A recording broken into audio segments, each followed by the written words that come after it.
भगवान की जय। सर्वेद भाष्य प्रथम मंडल नवम अध्याय। ध्येय आराध्य स्वरूप का ज्ञान निरंतर राख, प्रेम विरानूतन बढ़े, साधन चलत सुपाक।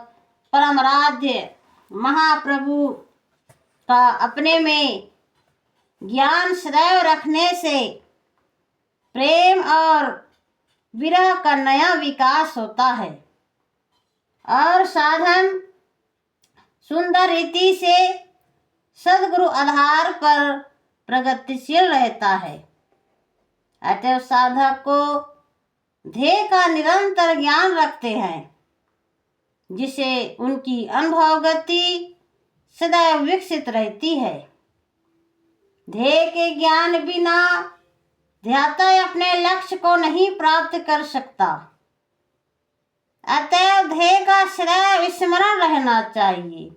प्रथम अक्षर ज्ञान है, अनुभव पर विज्ञान, बिना ज्ञान नहीं होत है पूर्णमय विज्ञान। पहले निअक्षर का ज्ञान होता है, जिसे परोक्ष ज्ञान कहते हैं। उसके पश्चात योग अनुभव समाधि में उसका निर्भ्रांत प्रत्यक्ष ज्ञान होने से उसका विज्ञान हो जाता है। प्रथम बिना ज्ञान के निर्भ्रांत पूर्ण ज्ञान नहीं होता। इसलिए सद्गुरु शरण में रह सेवा सत्संग द्वारा अध्यात्म के समस्त तत्वों का परोक्ष ज्ञान प्राप्त कर पश्चात अनुभव विज्ञान में प्रत्यक्ष निर्भ्रांत ज्ञान प्राप्त करना चाहिए। बिना अनुभव योग जन्य समाधि विज्ञान के ब्रह्म विद्या के गुह तत्वों का बोध नहीं होता, न शांति प्राप्त होती है। अतएव विवेकी साधक ज्ञान विज्ञान से परिपूर्ण हो अनुभव तत्वों के वेत्ता समाधिस्थ होते हैं। चेतन गुण के प्रगटते जड़ गुण होत छिपाव, तब अभ्यासी जानता साधन कर मैं पाव। योग साधन द्वारा अपने में चेतन गुणों का प्रादुर्भाव तथा प्राकृतिक त्रिगुणों के भाव जब लुप्त होने लगते हैं, तब साधक यह जानता है कि मैं साधन में सफलता पा रहा हूँ। यह मेरा साधन अच्छी रीति से ज्ञान के प्रकाश में चल रहा है। योग साधन द्वारा ही जड़ चेतन का ज्ञान एवं त्रिगुणों का अभाव और आत्मा का चेतन विकास होता है। साधन की सफलता जानने की यह रीति है और साधक को अपनी आत्म परीक्षा सदैव करनी चाहिए, जिसे भय से क्षेत्र सदैव निर्मल और पवित्र होकर प्रशस्त बना रहे। स्वर्ण शिखर पर वास कर संत विवेकी होय, तपन योग बल ज्ञान बल संपादन कर सोय। विवेकी संत हिमालय स्थित शून्य शिखर स्थान पर निवास करके योगाभ्यास द्वारा घोर परिश्रम करके अपने आत्मिक योग बल एवं ज्ञान शक्ति का संचय करते हैं। योग विज्ञान की प्राप्ति के लिए एवं अनुभव तत्वों के विज्ञान के लिए एकांत स्थान, शुद्ध जलवायु की आवश्यकता है। इसके लिए शून्य शिखर आश्रम अनुकूल है। सद्गुरुदेव के व्यक्त काल में उस स्थान की ऐसी स्थिति थी जिसका वर्णन आपने इस दोहे में किया है।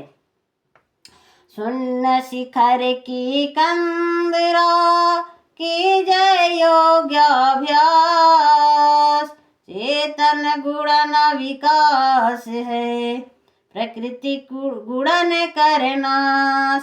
शून्य शिखर की गुहा में निवास कर विहंगम योग के साधन द्वारा अभ्यास करने से चेतन आत्मा के चेतन गुणों का विकास और प्रकृति संबंधी गुणों का विनाश होता है।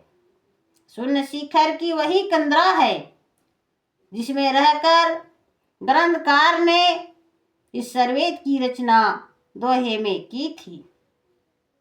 भजन तपस्या के लिए जहाँ संसारी जनों का संबंध नहीं है, वह हिमालय का जलवायु और एकांत स्थान सदैव अनुकूल प्रतीत होता है।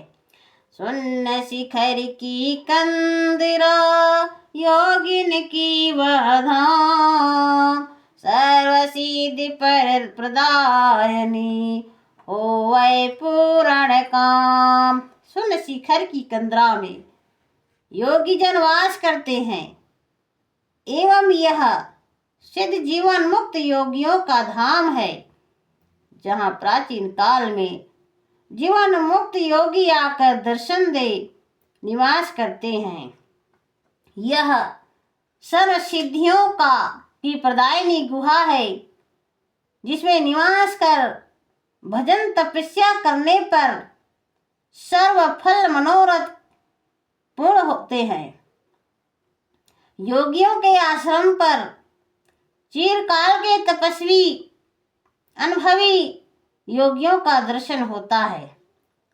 इसलिए ग्रंथकार ने अपने व्यक्त अनुभव द्वारा उस कंदरा को योगियों के धाम होने की चर्चा इस पद में की थी। सद्गुरु की यह कंदरा ज्ञान रतन की खान, सिद्ध पीठ यह जानिए देवै पद निर्वाण। सुन शिखर की यह सद्गुरु की गुहा ज्ञान रत्नों की खान है, जहाँ से अध्यात्म के अनुभव तत्व प्रकट होते हैं। यह योगियों का सिद्ध स्थान जानना चाहिए। यह ऋषि आश्रम विहंगम योग समाधि द्वारा पर ब्रह्म के अनुभव साक्षात्कार होने पर परम पद चेतन निर्वाण परमानंद को प्रदान करता है। यह योग समाधि के लिए सर्वश्रेष्ठ अनुकूल जगह है। योगियों के सिद्ध और उसके बैठने की जगह को पीठ या पीढ़ा कहते हैं। अतः योगियों के धाम होने से ग्रंथकार ने इस शून्य शिखर को सिद्ध पीठ कहा है। इस स्थान पर निष्काम विशुद्ध भाव से रह साधन अभ्यास करने से ज्ञान विज्ञान एवं समस्त सिद्धियों की प्राप्ति होगी। यह शून्य शिखर आश्रम की महिमा सद्गुरुदेव अपने वचनों द्वारा पूर्ण किए हैं। सारे शब्द की भजन से सर्व व्याधि नसी जाय, आत्म पायपि निरोग्यता स्वबल आय बलधाय। परम पुरुष सार शब्द की भक्ति से सर्व प्राकृतिक व्याधियों का नाश होता है। मन और आत्मा के सर्व विकास नष्ट हो जाते हैं एवं त्रिविध तापों की अत्यंत निवृत्ति हो जाती है। सर्व व्याधियों के नष्ट हो जाने पर आत्मा पवित्र और आरोग्य हो, अपने शुद्ध बल एवं अन्य स्वाभाविक प्राप्त हुए बलों को धारण कर शक्तिमान और तेजस्वी हो जाता है। मन व प्राण के विकृत या अस्वस्थ होने से ही शरीर में अनेक प्रकार के कष्ट परिताप होते हैं। जब योगी विशुद्ध मन वाला हो जाता है एवं प्राण शुद्ध पवित्र होकर अपने प्रदेश में जा शांत हो जाते हैं, उस काल में उस योगी के सर्व दोष कलमश आपे आप नष्ट हो जाते हैं और वह योगमय तपस्वी व जितेंद्रिय जीवन अनेक बल और पराक्रम से युक्त होकर महान और तेजस्वी हो जाता है। योग विद्या द्वारा प्राकृतिक समस्त शक्तियों का उत्थान एवं आत्म ऐश्वर्य की प्राप्ति होती है। यही योग विद्या की महिमा है। जब तक मन और प्राण है, सूक्ष्म देह रह जान, सतगुण आत्म प्रभाव है, जब तक कारण मान। जब तक आत्मा का संबंध मन और प्राण के साथ लगा है, तब तक अपने साथ अभी सूक्ष्म शरीर का संबंध है, यह जानना चाहिए। इसी प्रकार जब तक सत्व गुण प्रकृति का संबंध आत्मा से है, तब तक अपनी आत्मा से कारण देह का संबंध लगा है, यह जानना चाहिए। मूल प्रकृति और आत्मा के संबंध को कारण देह कहते हैं। योग विधान द्वारा क्रमशः स्थूल सूक्ष्म एवं कारण देह का ममत्व संबंध छूटता है और आत्मा कर्मोन्नति के विकास के ऊंचे शिखर को प्राप्त करती है। यही ब्रह्म विद्या का योग विज्ञान है, जिसे सद्गुरु जन जानते हैं। ब्रह्म विद्या का पूर्ण निर्भ्रांत ज्ञान सद्गुरु की शरण में विहंगम योग साधन द्वारा प्राप्त होता है। जब तक चेतन अर्धमुख महाकारण है देह, मध्य भाव कैवल है, सतमम अनुभव एह। जिस काल में आत्मा ब्रह्माधार छोड़कर अपना मुख प्रकृति की ओर कर देती है, उस अवस्था की देह को महाकारण देह कहते हैं।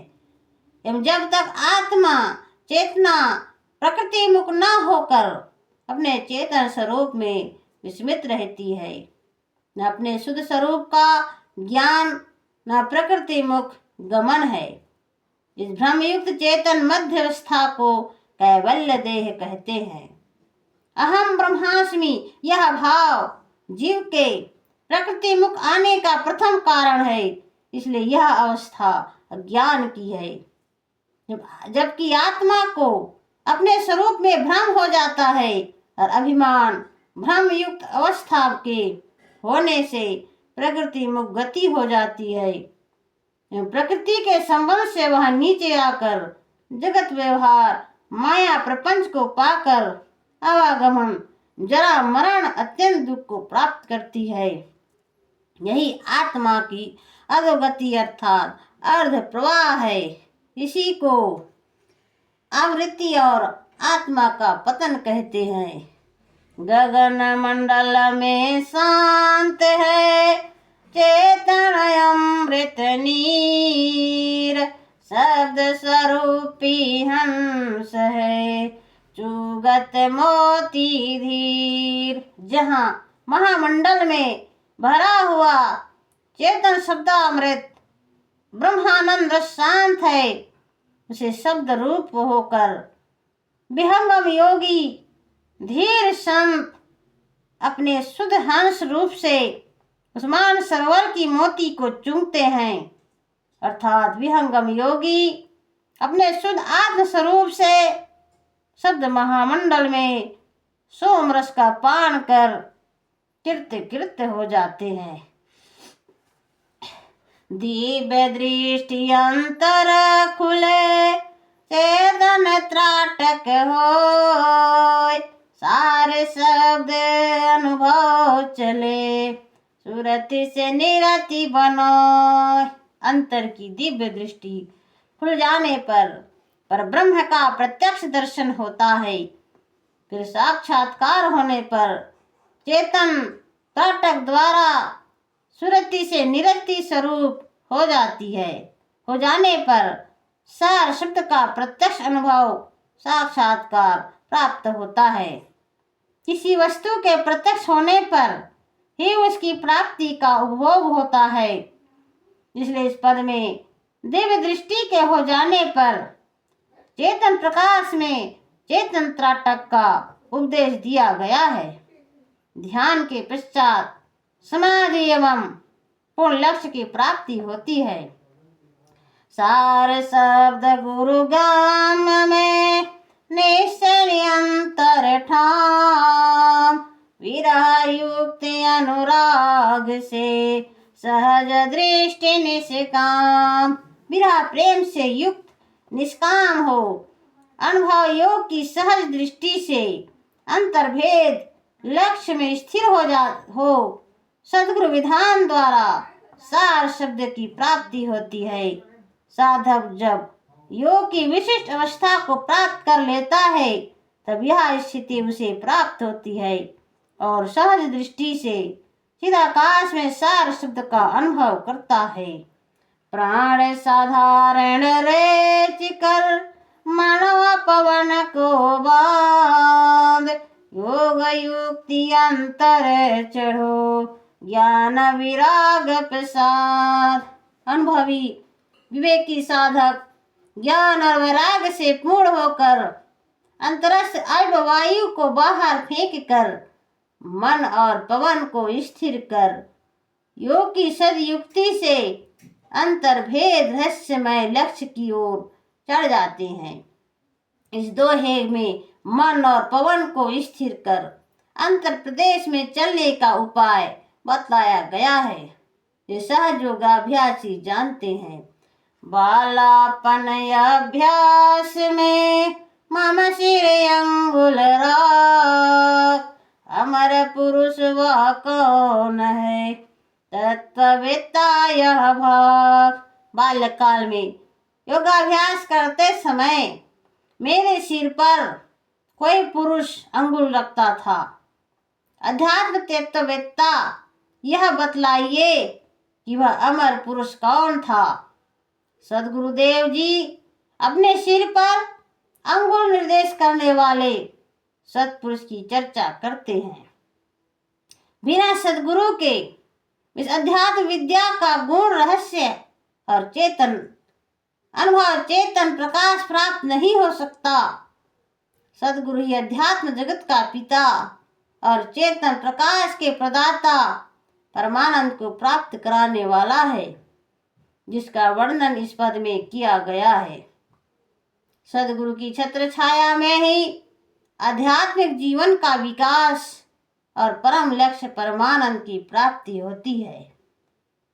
गुरुदेव के सिर पर अमर पुरुष का वरद हस्त बाल्यकाल में ही प्राप्त हुआ, जिसके परिणाम स्वरूप उन्हें अध्यात्म की ऊंची निष्ठा की प्राप्ति हुई। यही अमर पुरुष सदगुरु की असीम कृपा का उत्तम फल है। मम स्वरूप में प्रगट हो खारी में वह, मम स्वरूप अभिमान क्या यह रहस्य बतलाय।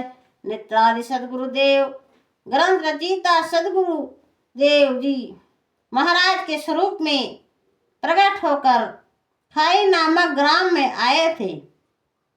सर्ववेद के निर्माता सदगुरुदेव के स्वरूप में प्रकट होने का क्या भाव है, इस स्वरूप का उन्हें क्या अभिमान है, इस रहस्य भेद को बतलावें।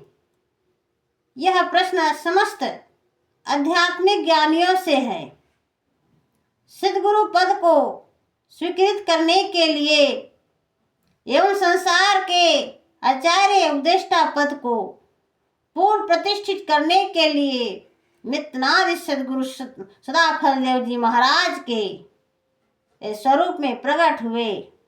यही इनके स्वरूप में प्रकट होने का रहस्य है समीप देखे नहीं वह देखे सबको, जरा मृत्यु नहीं ताहि में कह पंडित वह कोई।